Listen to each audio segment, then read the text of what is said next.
ថ្ងៃនេះទៅធ្វើបាយឆាញ៉ាំបងប្អូនអើយដោយសារខ្ជិលធ្វើម្ហូបហើយមានប្រហិត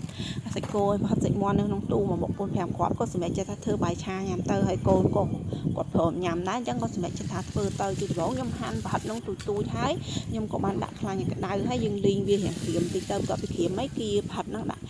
ខាងមកក៏ដាក់ខ្ទឹមពងបន្ទាប់ពីខ្ទឹមពងរៀងឈ្ងុយតិចខ្ញុំក៏បានដាក់ពងមាន់ចូលបងប្អូនមានពងទាដាក់ពងទាក៏បានដែរព្រោះអីខ្ញុំនៅសល់តែពងមាន់អញ្ចឹងក៏ដាក់ពងមាន់ទៅបន្ទាប់ពីពងមាន់ឆ្អិនហើយខ្ញុំក៏ចាក់បាយចូលអញ្ចឹងណាបងប្អូនហើយយើងច្របល់វាឲ្យសព្វជាមួយគ្រឿងពងមាន់ហើយហ្នឹងហើយខ្ញុំក៏បានដាក់ម្សៅស៊ុបខ្នុរហើយនឹងម្រេចចូលខ្ញុំដាក់គ្រឿងតែប៉ុណ្្នឹងទេចំពោះគ្រឿងផ្សំបងប្អូនថែមថយតាមការចូលចិត្តណាបងប្អូនហើយបន្ទាប់មកទៀតខ្ញុំក៏បានដាក់ការ៉ុតហើយនឹងសណ្តែកគួរនឹងចូលហើយយើងឆាវាចុះឡើងឲ្យវាឆ្អិនបន្លែហ្នឹងហើយខ្ញុំក៏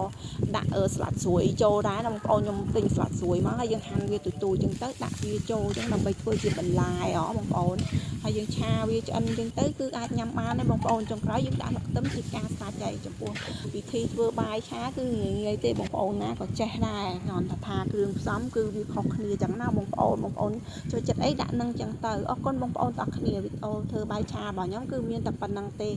ជម្រាបលាអរគុណបងប្អូនទាំងអស់គ្នាជួបគ្នានៅវីដេអូក្រោយអរគុណបាយបាយ